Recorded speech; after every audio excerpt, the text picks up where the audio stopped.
मौसम में सियासी परिंदों के घोंसले बदलने का सिलसिला जारी है। सियासी ताल्लुकदारी बदलने के इस मौसम में जहां पीटीआई के घोंसले को ज्यादातर मकीन छोड़ कर जा रहे हैं, वहीं इस सियासी घोंसले को अपना दर बनाना किसी अचंभे से कम भी नहीं है। लेकिन पाकिस्तानी सियासत नाम ही नामुमकिनात का है। तो लतीफ़ खोसा ये तहरीक इंसाफ में शामिल हो गए। साबिक वफाकी वजीर हामिद सईद काज़मी ये दोबारा पीपल्स पार्टी में शामिल हो गए। वही कहते हैं ये दुनिया छोड़े जा रही है, प्रेस कॉन्फ्रेंस कर रही है, तुम कैसे पागल हो के तुम शामिल होने की प्रेस कॉन्फ्रेंस कर रहे हो। तो नाज़रीन, ये सब अचानक नहीं हो गया, बल्कि लतीफ़ खोसा ने तकरीबन 5 महीने पहले मेरे प्रोग्राम में तहरीक इंसाफ में शमूलियत का इशारा दिया था। आप पीटीआई का हिस्सा हो सकते हैं। सियासत में हर्फ आखिर नहीं होता, माफ कीजिएगा। तो नाज़रीन, पार्टी पॉलिसी की मुखालिफत और बानी चेयरमैन तहरीक इंसाफ की वकालत पर लतीफ़ खोसा को पीपल्स पार्टी ने शो कॉज नोटिस भी जारी किया है, जिस पर उन्होंने सख्त नाराज़गी का इजहार किया है। इसके बावजूद पीपल्स पार्टी के लोग उन्हें अपनी जमात का हिस्सा कहते रहे, लेकिन फिलहाल चंद दिन पहले हो गई थी वाज़े, जब साबिक़ सदर आसिफ अली जरदारी साहब ने अपने इंटरव्यू में उनसे लाताल्लुक़ी का इजहार किया था। इससे पहले जब भी मैंने लतीफ़ खोसा से निकाले जाने या नोटिस मिलने का सवाल किया, तो हमेशा वो कहते रहे कि वो खुद पार्टी हैं, पीपल्स पार्टी हैं, और उन्हें इस पार्टी से कोई निकाल नहीं सकता। सुनिए। ना मुझे किसी ने निकाला है, ना मुझे किसी ने नोटिस दिया है, ना मुझे कोई निकाल सकता है। मेरी 4 आने की मेंबरशिप बाबा शहीद जुल्फकार अली भुट्टो के हाथ की है, और रानी शहीद बेनजीर भुट्टो का दिया हुआ आइन मैंने दर्ज कराया है इलेक्शन कमीशन ऑफ पाकिस्तान के साथ। मुझे कोई किसी चीज से नहीं निकाल सकता। एक बात, मैं पार्टी खुद मैं पीपल्स पार्टी हूँ, मुझसे कोई इस्तीफा नहीं ले सकता, ना मुझे कोई पार्टी, क्योंकि मैं पार्टी के वजूद में आने से पहले ये पार्टी बाद में बनी। तो लतीफ़ खोसा तकरीबन 50 साल से पीपल्स पार्टी से वाबस्ता थे। लतीफ़ खोसा पंजाब के गवर्नर रहे, सेनेटर रहे, पीपल्स पार्टी के कायम मकाम सरबराह भी रहे।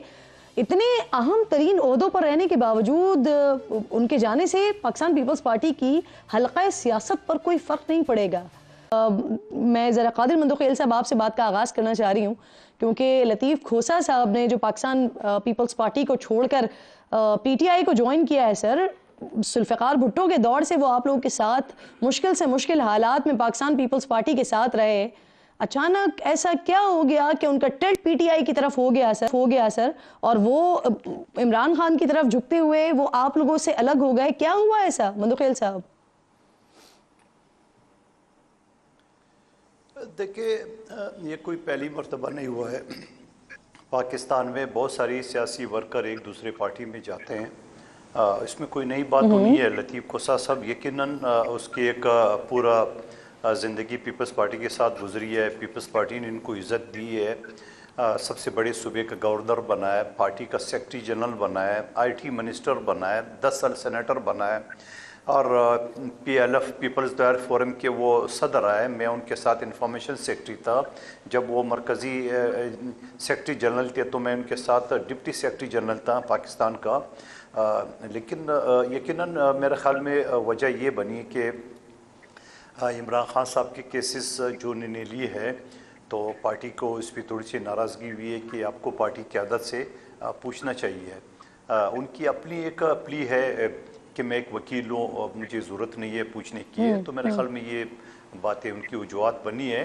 लेकिन बहरहाल हमारी नेक ख्वाहिशात लतीफ़ खोसा साहब के साथ है, और जहाँ रहे खुश रहे। ठीक है, आप कह रहे हैं कोई बड़ी बात नहीं है, लेकिन लतीफ़ खोसा वो शख्सियत है जो अपने लिए कहते थे कि मैं पीपल्स पार्टी हूँ, तो वो चले गए हैं। सर नईम पंजोता साहब, वैसे आज लतीफ़ खोसा साहब आ गए आपकी पार्टी में, लेकिन उनके वेलकम कहने के लिए कोई अहम रहनुमा नज़र नहीं आया। इस पर तनकीद भी हो रही है वैसे बड़ी।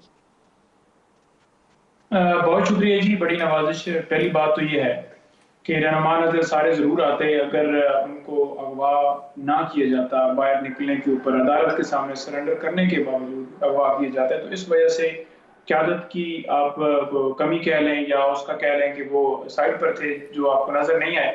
ओवरऑल मैं खुद गवाह हूँ, इमरान खान साहब ने जब उनको कहा कि आप पार्टी में शामिल हो, तो उन्होंने अपने बेटे शहबाज को बुलाया। तहरीक इंसाफ तो हर जगह होते हैं सर, मीडिया में भी आते हैं, हर जगह पेश हो रहे होते हैं। शुएब शाहीन साहब हैं, हामिद खान साहब हैं, ये तमाम लोग, ये बड़े नाम हैं, अली मोहम्मद खान साहब हैं, इनमें से कोई भी नहीं था। देखें, अगर हामिद खान साहब थे या नहीं थे, मुझे तो नहीं पता, वहां पर वो नहीं थे, लेकिन अली मोहम्मद खान की बात की जाए या बाकी जितने रहनुमा हैं, तो मैं वही गुजारिश की है कि वो इस वजह से वहां पर नहीं गए थे कि अगवाकारी और सारा मामला। बाकी रही बात एतमाद की, तो खान साहब ने उन्हें खुद चेयरमैन तहरीक इंसाफ भी इसी वजह से नहीं गए थे। कौन जी? Sir chairman Tehreek Insaf. देखिए, चेयरमैन तहरीक इंसाफ, यहाँ पर मामला आपको पता है चल रहे हैं इस्लामाबाद के अंदर, मुख्तलिफ केसेस उनके ऊपर बर्डन है, सारी चीजें ड्राफ्टिंग, उन्होंने खुद इलेक्शन कमिश्नर वो रहे और सारी चीजों में फंसे हुए हैं। तो वो सारी ऐसी सूरत हाल है जिसके अंदर हम नहीं समझते कि कोई ये ऐसा कोई हुआ कि जानबूझकर कोई नहीं गया या कोई ऐसी कमी फील की गई हो कि गौर साहब अगर होते तो फिर ही ज्वाइनिंग होनी थी। अदरवाइज फोन के ऊपर शिबली फराज साहब हों, उमर अयूब साहब हों, बाकी साहब हों, तो तमाम के साथ राब्ता था और बाज़ाब्ता तौर पर उन्होंने ज्वाइन किया है और बड़ा खुशाइन करार दिया है पाकिस्तान तहरीक इंसाफ ने। आपने देखा होगा कि एक अलामिया भी जारी हुआ है पीटीआई की तरफ से, उसमें यही कहा गया है कि हम खुशामदीद कहते हैं कि एक बड़े माहिर कानून और बड़े सियासतदान वीर इंसान जो जिन्होंने ज्वाइन किया है। और मैं समझता हूँ सर पॉइंट आ गया आपका। हुआ है जी जी जी जी जी ठीक है, मैं आती हूँ दोबारा आपकी तरफ। कामरान मुर्तज़ा साहब, सर चेयरमैन पीटीआई वकील, नायब चेयरमैन नायब सदर शेर अफजल मरवत वकील, कोर कमेटी में वकला बैठे हुए हैं, एक वकील हमारे साथ बैठे हुए हैं। अब एक बड़ा नाम वकला बरादरी का लतीफ़ खोसा साहब ये पार्टी का हिस्सा बन गए। मुझे याद है आपने मेरे प्रोग्राम में कहा था कि जो वकील बरादरी है ये यकजा रहती है, एक दूसरे का साथ नहीं छोड़ती है सर। और माजी भी गवाह है ऑब्वियसली इस बात का कि जब जब वकला सड़कों पर आए तो उन्हें संभालना बड़ा मुश्किल हो गया है।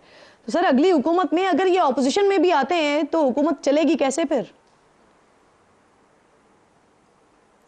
देखिए, उसमें अगर तो माजी देखें आप पीटीआई का, तो उसमें भी बहुत वकील रहे। हामिद खान साहब थे, अपना वजी साहब थे, पहले वकील थे फिर बाद में जज बने, और इस तरह से बहुत सारे दोस्त थे, मगर उनको कभी भी जो है ना उनको वो रिस्पेक्ट जो है वो नहीं मिली जो उनका हक बनता था। अब पीटीआई की मजबूरी है, शायद वजह उसकी दो तरह से कर लें। एक तो वो उनके जो चेयरमैन इमरान खान साहब हैं वो कस्टडी में हैं, कैद में हैं, और उनके साथ जितने भी उनके साथी थे या तो वो अंडरग्राउंड चले गए हैं या छोड़ के जा चुके हैं। वकील ऐसा फ़र्द है शायद जिसकी कोई उसके ऐसे स्टेक्स इन्वॉल्व नहीं होते जिसके ऊपर जो है ना उनको कोई मुश्किल में डाला जा सके। इवन फ़र्ज़ कर लीजिए कि गौर ख़ान है या लतीफ़ खोसू साहब हैं, इनको खुदा न खास्ता कोई तकलीफ़ पहुंचती है, मरवत हैं उनको खुदा न खास्ता कोई तकलीफ़ पहुंचती है, नईम साहब हैं इनको खुदा न खास्ता कोई तकलीफ़ पहुंचती है, तो मैं JUI का होने के बावजूद जो है वो अपने वकील दोस्त के साथ उस नाजायज़ तकलीफ़ के हवाले से उनके साथ खड़ा होता हूँ। और वकील अपने मुख्तलिफ़ पार्टियों में यकीनन होते हैं, मगर उस नाजायज़